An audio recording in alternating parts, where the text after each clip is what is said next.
मंच पे बैठे बलरामपुर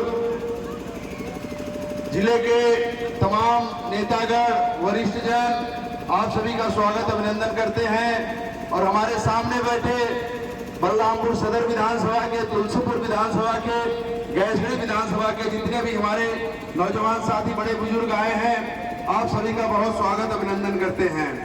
देश बचाओ देश बढ़ाओ समाजवादी साइकिल यात्रा का जो उद्देश्य है, जो लक्ष्य है, नौजवान, बेरोजगार, मजदूर, किसान, व्यापारी, अल्पसंख्यक, दबे कुचले सभी की आवाज को बुलंद करने के लिए ये यात्रा निकली हुई है। क्योंकि भारतीय जनता पार्टी की जब से सरकार बनी है, लगातार हमारे व्यापारी भाइयों के ऊपर, किसान भाइयों के ऊपर, हमारे जो नौजवान साथी, जो छात्र छात्राएं हैं, उनके साथ उत्पीड़न हो रहा है। और भारतीय जनता पार्टी की जो जन विरोधी नीतियां हैं, वो सब हम आप लोगों के सामने उजागर करने आए हैं। क्योंकि देश के प्रधानमंत्री जी जब सत्ता में नहीं थे तो बड़े बड़े मंचों से जो वादे किए थे, हमारे मजदूर भाइयों से, किसान भाइयों से, नौजवान भाइयों से, उन सारी बातों को आप लोगों को याद दिलाने आए हैं। याद करिए, देश के प्रधानमंत्री जी ने क्या कहा था, किसानों, मजदूरों, मेरी सरकार बनवा दो, महंगाई कम कर देंगे। आज आप देख लीजिए, गैस का दाम देख लीजिए, डीजल का दाम देख लीजिए, पेट्रोल का दाम देख लीजिए, आटे का दाम देख लीजिए, तेल का दाम देख लीजिए। कोई भी ऐसी वस्तु नहीं है जो महंगा न हुआ हो। यहाँ तक ये भी हमारे देश के प्रधानमंत्री जी कफन पे भी टैक्स लगाने का काम किए हैं।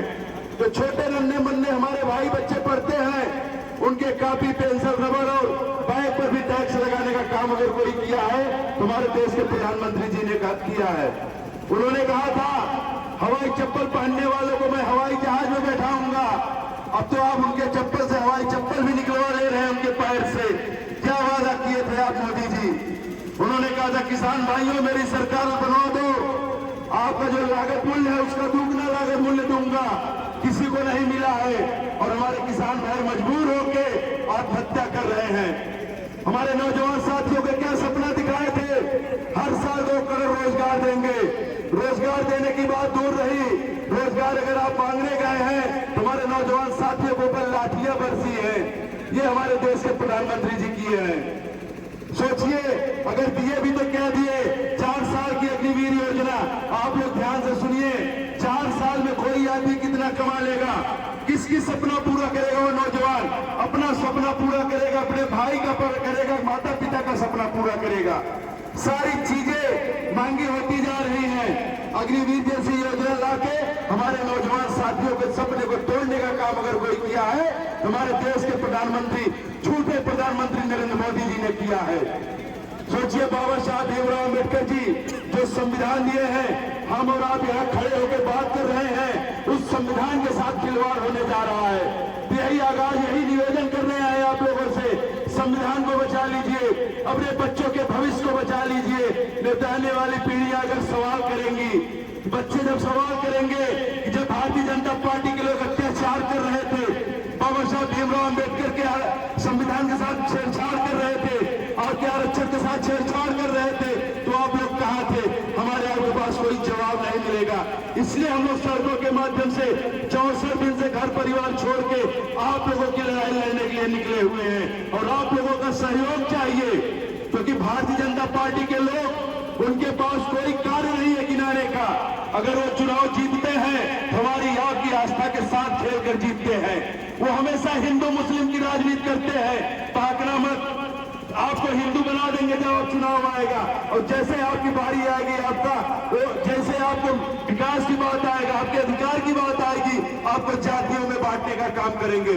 तो सबसे बड़ी बात मैं दलित समाज और बैकवर्ड समाज के लोगों को कहूंगा, जो आज आपके बच्चे कहीं न कहीं इंस्पेक्टर दिखाई दे जाते हैं, लेखपाल दिखाई दे जाते हैं, सिपाही दिखाई दे जाते हैं और एसडीएम और डीएम दिखाई दे जाते हैं, तो बाबा साहब जो द्वारा जो आरक्षण मिला उसके द्वारा दिखाई देते हैं। वही आरक्षण ये लोग खत्म कर रहे हैं। सारी सरकारी संस्थाएं जो हमारे देश की नवरत्न कंपनियां हैं, जिससे लाखों लाखों पद आते हैं, सरकार में जान सरकारी नौकरी पाने के लिए हमारे नौजवान मेहनत करते हैं, उसको दीमक की तरह ये लोग प्राइवेट कर दे रहे हैं, बेचते जा रहे हैं। रेल बिछ गया जिसमें लाखों लाखों पद आते थे, हमारे आपके भाई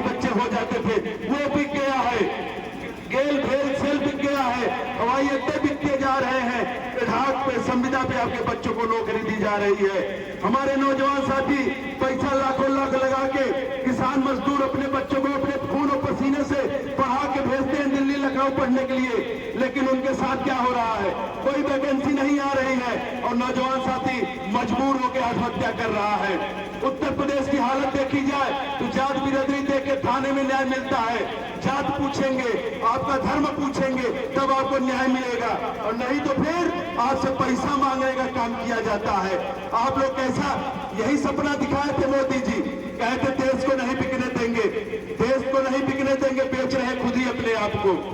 आए थे गंगा माँ का लाल बन के और रह गए अडानी अंबानी का दलाल बन के। हम यही आप लोग को बताने आए हैं, किन गुजरातियों से बचिए आप लोग, आपके बच्चों के भविष्य को खतरे में डालने आए हैं ये लोग। यही निवेदन करने हम लोग आए हैं।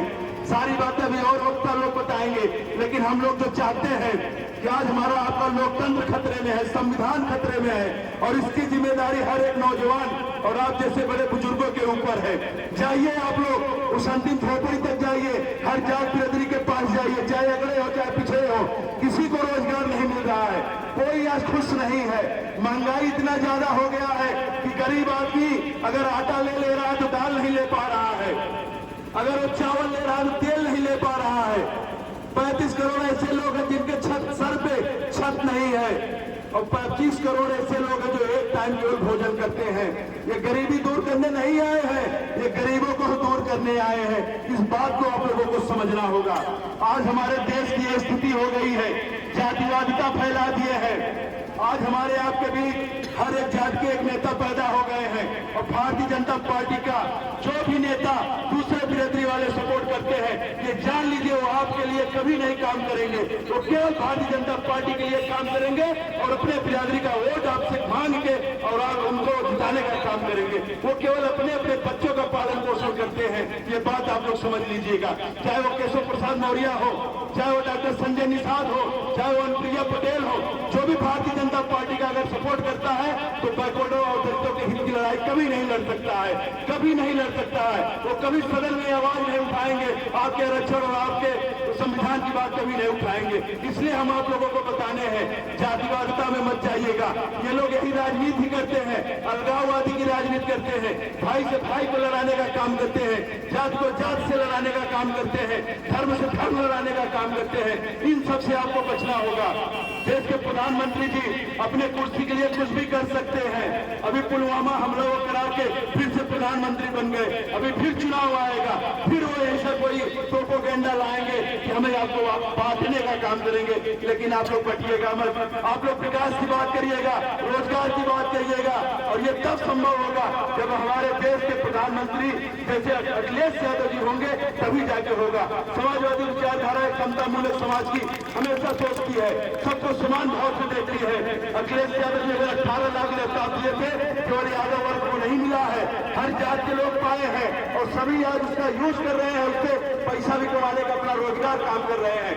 जो एम्बुलेंस चलती है, जो रोडें बनवाए हैं, जो स्टेडियम बनवाए हैं, जो हमारी माताओं बहनों को विधवा पेंशन 55 लाख दिए हैं, जो कन्या विद्याधन दिए हैं, हर एक जात और मजहब के लोगों को मिला है। इसलिए हम लोग यही एक निवेदन करने आए आप लोगों से, जाइए लोगों को जोड़िए, समझाइए और बताइए कि भारतीय जनता पार्टी हमारे और आपके बच्चों के भविष्य के साथ खिलवाड़ करना चाहती है। बहुत बहुत धन्यवाद। जय हिंद, जय भारत, जय समाजवाद, जय भीम।